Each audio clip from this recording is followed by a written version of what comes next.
Lovely to have you with us tonight. Great to be here. Thank you.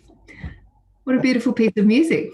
Yes, it is, isn't it? I've always enjoyed Pentatonix, and they burst onto the scene most probably about 6 or 7 years ago, I think. Yeah. I've followed them ever since, and I don't think I've ever heard a cappella sung quite as well as they do it. But I think Yeah. it leads us into what we wanted to talk tonight in terms of talking about grace, amazing grace that we can offer that's been offered to us by God, but then obviously that we then offer to others, that we actually give them the gift of our love, of our connection, they give them the gift of our lives, literally, in terms of the way in which we interact with them. And that's really your job. In a sense, it's what you've been actually helping us to make those points of connection with. And I suppose that's what we want to talk about tonight. Fantastic. So it's great to have you with us. So let's kick it off by just asking, tell us a little bit about yourself, maybe the potted history. Sure. So I'm generally a Sydney-sider. Grew up here from the age of 5. I've got a New Zealand family, and grew up on the North Shore, not too far away from you guys, in Beecroft-Pennant Hills. And I first left school and did a communications degree at university, and I worked in television for about 15 years, primarily documentary and science-based television. And during that time, I became a Christian, and I think I'd always had I'd had a very strong heart for people who didn't have a voice, and who perhaps had been marginalized in life. And in the early years of becoming a Christian, I developed a fascination with refugees. And so I went back to university and I studied social work, and I did my honours year focused on refugee resettlement. And since that time, which is, when did I graduate? Early 2000s, I've been working, first of all, here in New South Wales in the Department of Health in a range of refugee-related roles for refugees coming to Australia. And then 12 years ago, I joined Act for Peace at that stage as a program officer, working with our partners, supporting refugees in Thailand and Burma and Syria at that point in time. And 3 years ago, I was appointed to the CEO's role. Wow. Now, you said that you kind of had this feeling after having become a Christian to talk about, or to kind of look at the concept of refugees. Why did refugees kind of make a connection for you? You know, I don't have that answer. I can't tell you exactly. My parents are very community minded, and we were very involved in community in a lot of different ways growing up. But we grew up in Pymble. I'd never met a refugee. And, when I look at I've got 3 siblings, and we're all, my dad was in banking, and the 4 kids have all kind of gone into some area of social service, I guess. My brother's a teacher, my sister's a historian. I see that purely as a God-given passion, really. I know there's a whole lot of debate in the Christian world about whether people have very specific callings or whether we all have the same calling, to love our neighbors as God has loved us, and to be a witness, to be God's hands and feet in the world.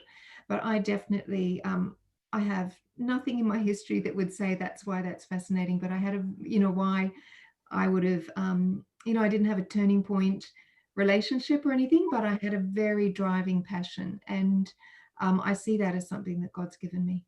That's wonderful. I think it is the reality that for most of us, we haven't really come across refugees. I mean, even if we do, we wouldn't know that anyway, in terms of where we live here in Beecroft-Pennant Hills. And in fact, even in the greater Sydney, I mean, there are refugees living amongst us, but to a large degree, they look just like us because they are just like us.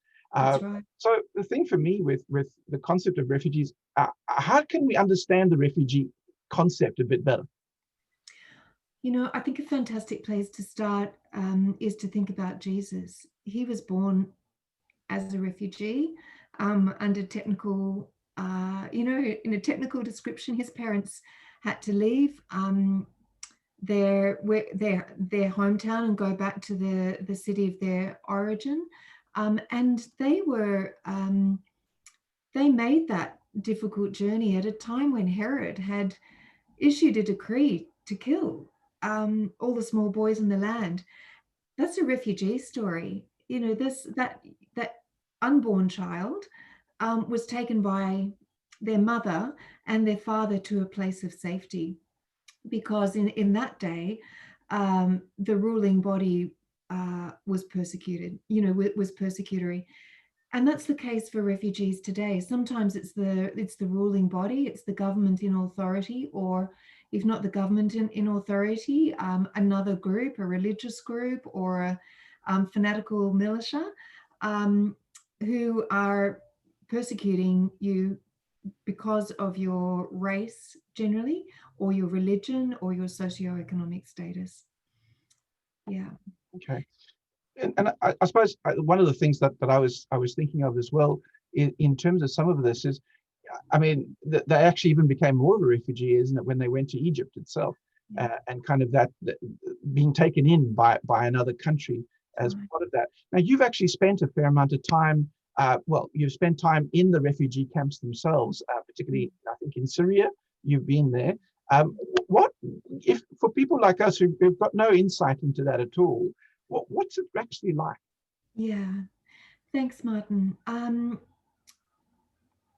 have, as you've mentioned, been in a number of refugee camp situations. The one that I've spent most time in is on the Thai-Burma border, where Burmese refugees have lived for over 40 years now. But in terms of generally what's a refugee camp like, fascinating and distressing. I think my trips to refugee camps to meet the refugees that we're raising funds for and supporting in a number of ways. So giving funds is one incredibly important way, because that's what they don't have access to money, and without money they can't get medical care, food, shelter, etc.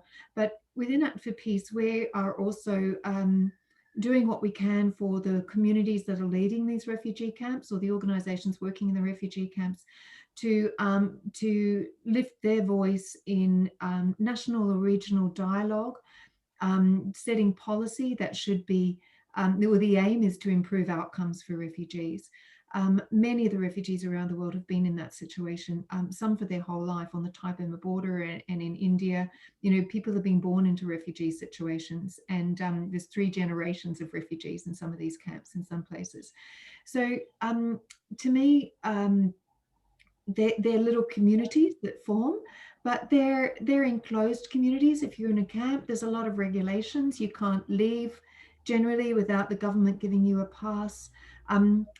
It's like being in Gaza, and some people would say Gaza is like a refugee camp. I was able to go there last year to meet our partner and to work with him on some policy and advocacy issues, which is great. Your world is controlled by somebody else. And, you know, in Australia, we live with so much freedom. I know we think we're contained to some extent, particularly under the COVID pandemic, but, you know, other people that I've met, they're living in refugee camps, or sometimes in communities where the camps aren't able to maintain, you know, to contain the number of people that have fled. Everything that they do is controlled. Their access to food, whether they can go to school or not, whether they can leave or not. The refugees I've met in Thailand, in Bangladesh, where 2 years ago I had the enormous privilege of spending 10 days with Rohingya refugees who 6 months before had fled Western Myanmar into Bangladesh. We did hear quite a bit about it in the news here. And 700,000 people came across the border in a very short period of time, and makeshift villages really had to be made on farming land where there was nothing. There was rice paddies, and 6 months later there's nearly 1 million people living there, reliant really on the benevolence of the Bangladeshi government and the local community, and to a great extent the international community and organizations like Act for Peace and the supporters like your church. We're so grateful for your church community and your ongoing support, particularly to the work of the Christmas Bowl, which is really vital. I've had wonderful opportunities over the years to meet with a number of refugees, and it's a very humbling experience. I think that in these situations, I'm seeing the worst of humanity and the best of humanity. Last year in Gaza and the year before in Bangladesh in the refugee camps, I had moments where I felt completely dislocated from the world that I knew. The fact that human beings are perpetrating this level of horror on others because they've got a different religion or a different race or power or wealth or something, that they don't have, horrific acts of torture, which I won't go into now, but en masse, on population, that human beings would do that is beyond my comprehension still. Centuries after the gift of Christ, of the grace that we heard about in the song this morning. That staggers me and confounds me and is very confronting to my Christianity. But on the other side, I meet the most amazing people that I'm very happy to call heroes. In most of the situations we work, refugees are leaders in their own context. And these are people that have dedicated their lives to supporting their community. They've given up often opportunities to go to other countries where they may be safer. And they're there to fight for the safety, justice, and dignity that we're here to honour to our best from Australia. Wow, that's an amazing story. I just want to say to those who are our attendees today that if you have any questions for Janet, unfortunately Janet can't stay for the chat afterwards. So if you have any questions, you'll see at the bottom of your strip, you'll see Q&A. And if you just click that, you can type in your question and then it'll come up. And after the break that we have in a few minutes time, we'll then start looking at if there's any questions that have come up. So if you have any questions, you can type them in and Janet will have a look at them. Janet, I want to, those kind of things that you've been talking about, I mean, and the way in which you've explained them, it's really horrific. And I suppose the question I want to ask is, how does your faith inform you or help you to deal with some of the stuff that you're seeing? Yeah. To be honest, sometimes I struggle with my faith, and one of the best things, I guess, that's ever happened to me as a Christian is to be in these extremely different scenarios, because it wakes me up to how complacent I can become as a Christian living in Sydney, where we have, in the main, we live safely, we have access to healthcare, we have choices, we can vote, we can afford to go to school, etc. And I can become quite soft in my Christianity, I think, when the world around me becomes very easy. But when I go to these situations and, often people want answers. They say, well, you're a white woman from the West. What are you going to do about this situation? It's very difficult. But I think, and, the 10 days I spent in Bangladesh 2 years ago, I was the only Christian person around me for 10 days, really. The interpreters I was with were Muslim. The people I was working with were Muslim, and quite strict Muslims, very observant.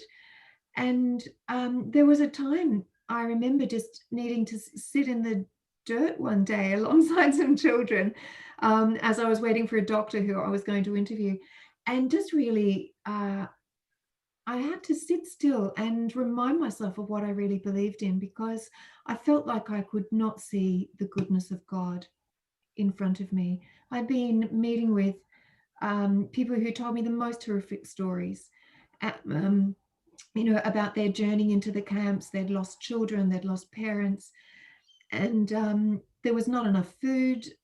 People were living in 50-degree heat under plastic tarpaulins.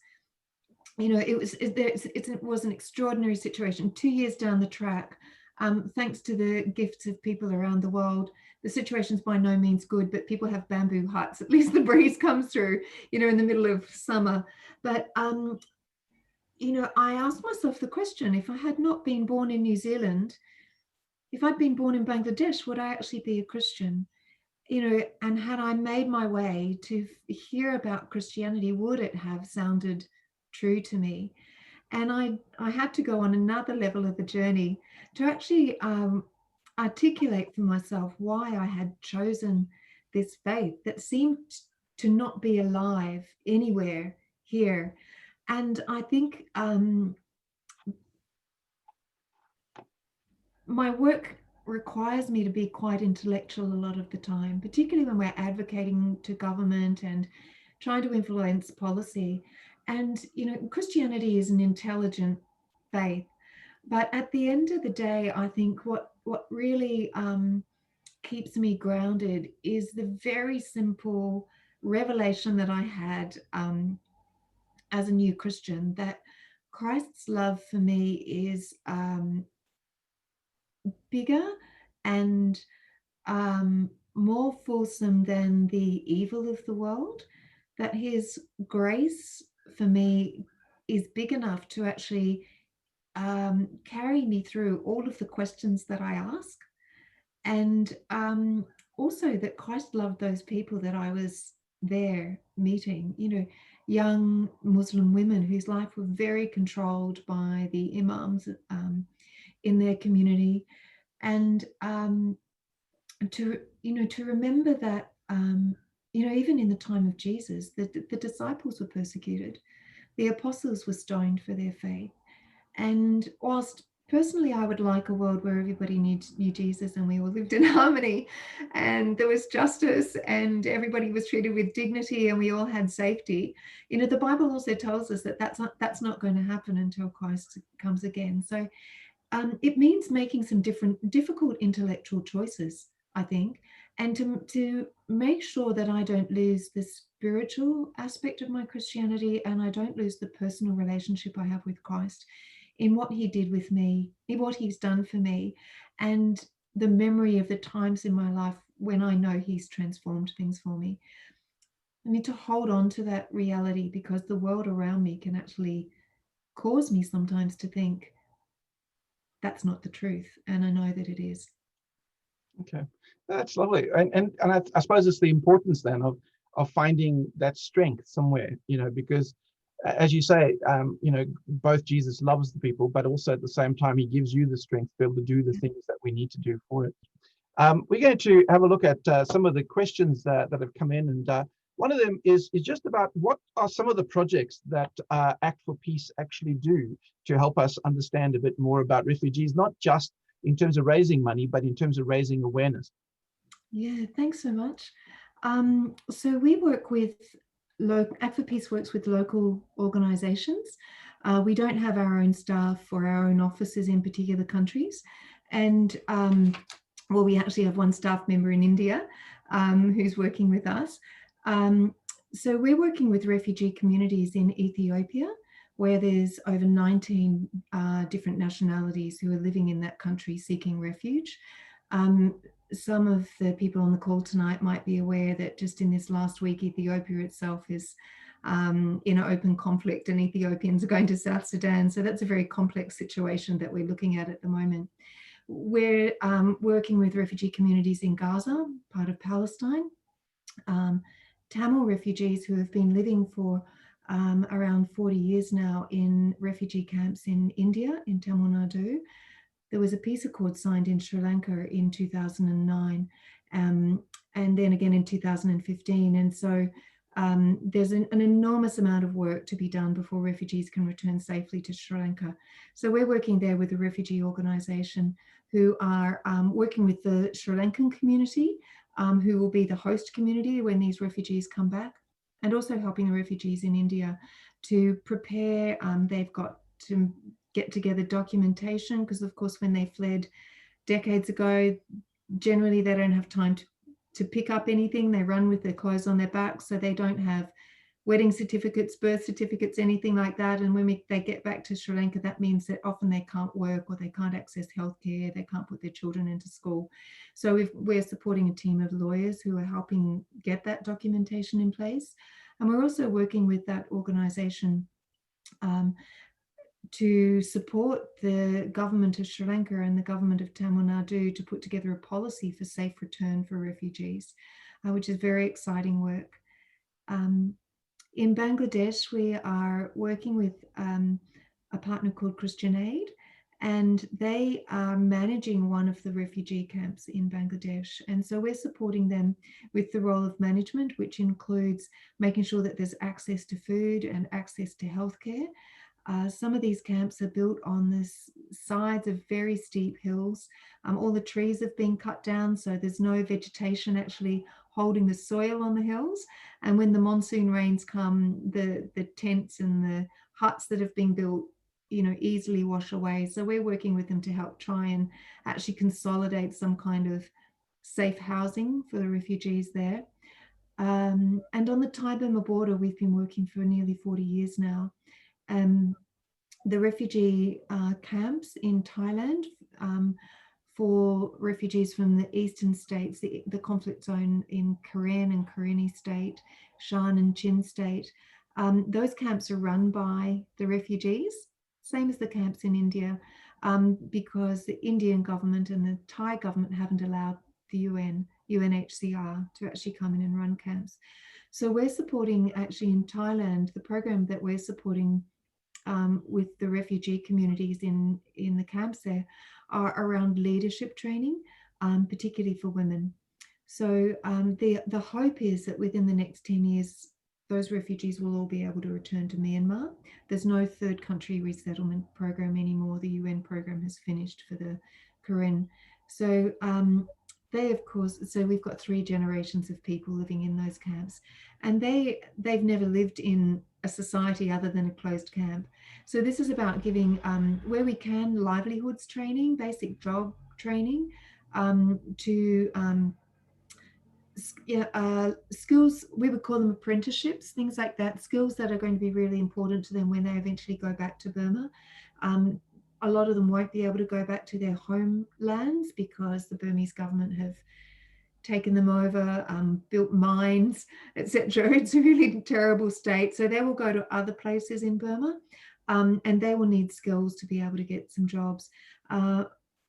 Traditionally, women are not always in leadership roles. Sometimes they are. It's a very complex community structure, and this program is actually about enhancing women, particularly to be involved in what we would call the rule of law.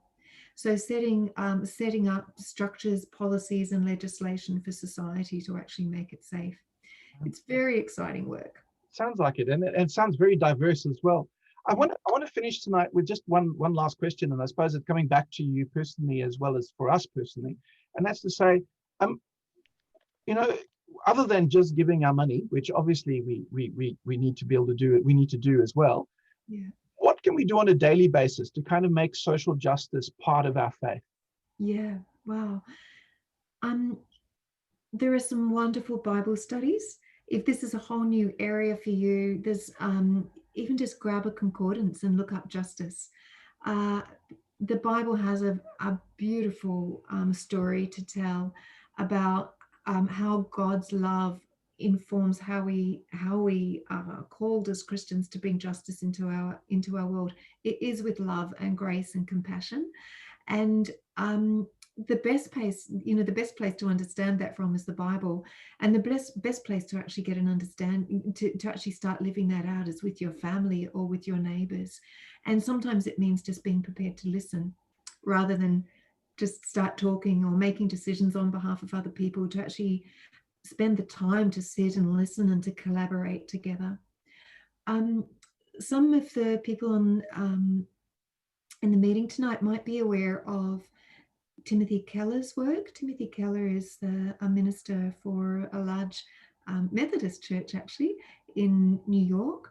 And he, if you Google Timothy Keller, Keller, he recently published a really helpful sort of blog article on the Christian view of justice compared to the secular competitive form of justice that we otherwise have in our society. It's very easy to read, and that would be a great resource for people to look for. Thank you for that. What we might do is when we put this up on YouTube, we might actually put a little URL towards to that blog, and then people can actually hear it from there too. That's great. We also have a blog on our page. Of course, it's called The Link, And we are posting stories about the work that we do, and sometimes we unpack a little bit more detail what it really means to bring change, because in some circumstances we're really just trying to bring immediate safety to people, like when the Rohingya came into Bangladesh. But really what we're trying to do is bring long-term positive change for communities that are affected by conflict or by natural disaster. And that can be both simple and complex. And so sometimes we're writing about what that really looks like for us and how we might go about that. So I can send you a link for that, that blog. So we'll add that to the YouTube, because what we do is generally take this conversation and we put that up on YouTube. So that would be wonderful to do. So Janet, it's been lovely listening to you and seeing how your faith informs your work, and that important work among people who are displaced, and of course because of different reasons, whether it be political or environmental. But just to know that there's somebody with that particular heart, passion, is such an important thing, because of course when we do give our money, we give our money to act for peace, but it's not act for peace. It's people like yourself who actually want act for peace. That's actually behind the scenes. And so for us, it's really important to be able to see the face and hear the story, your faith journey as well. So thank you very much for sharing that with us tonight. Thanks for having me. Great to have you with us. Thanks so much. And so I'm going to just read a short passage now, and the passage that I'm going to read comes from the book of Matthew, which is one of my favorite books of the Bible. But it's Matthew chapter 25, and it just says this. He says, "When the Son of Man comes in glory, and all the angels with him, he will sit on his throne in heavenly glory. All the nations will be gathered before him, and he will separate the people from one another, as a shepherd separates the sheep from the goats. He will put the sheep on his right and the goats on his left. Then the king will say to those on his right, 'Come, you are blessed by my Father, take your inheritance, the kingdom prepared for you since the creation of the world. For I was hungry, and you gave me something to eat. I was thirsty, and you gave me something to drink. I was a stranger, and you invited me in. I needed clothes, and you clothed me. I was sick, and you looked after me. I was in prison, and you came to visit me.'" You know, when I look at that passage, it's so different to so often the way in which Christianity is portrayed, that Christianity is all about sin and getting people to go to heaven. When you look at this particular story at the end of Matthew, it's actually saying that the judgment's going to be on something different to that. It's actually going to be a judgment on justice. It's going to be not about how many people did we lead to the Lord or how great your church attendance was. It's actually going to be about the people that we've been able to share love with. And here again, it's not the sentimental, soppy, sentimental love that we get from Hollywood or that we get from our pop stars. This is the kind of love that says that you give food to that one who is hungry and clothing to those that are naked, that you visited those who are in prison. You know, I think that in the end, the things that God's calling from us are not great piety, you know, great sense of, oh, I'm so pious, I'm so religious. In fact, I'm not sure that Jesus wants religious at all. That I think what God really wants is he wants us to connect with him person to person. And he wants us then to connect with each other out of that relationship. That as we relate to Christ, as we relate to him, as we relate to who he is, so we then see the love that he has for us. Even though we're broken, even though we're battered, even though we're not quite what we should be, God still loves us. In fact, not only loves us, but he's prepared to forgive us and restore us and renew us and transform us to make us that which we were meant to be. But you see, what we were meant to be was good news to each other. And as we've heard from Janet, it's really what we're on about, is about actually sharing that good news with each other. And then sometimes what that means is by giving someone something to drink, by giving someone something to eat, by visiting them and standing next to them in the times when they have difficulties. Whether that difficulties is of their making or of someone else's, it's irrelevant. It's the opportunity to share love and compassion and connection with them. As I said earlier, this is NAIDOC week at the moment. And I pray that this week you have been spending a bit of time thinking about our First Peoples. And that in that midst of that is to say, how can we reach out to each other, regardless of our ethnicity, regardless of our backgrounds, regardless of what color skin we might have, or which political party we may vote for. Social justice is about saying, how do we bring the justice of God into our world? And as Janet says, the justice of God is not the justice of man. The justice of man is about punitive. It's about saying, how do we get what we want? How do we punish those who seem to come against us? But the justice of God is different. It's the justice that says, I want you to be part of me. I want you to be in relationship with me. And that's what we celebrate, and that's what we encourage together. And so I pray that this week you may seek to do that in your faith.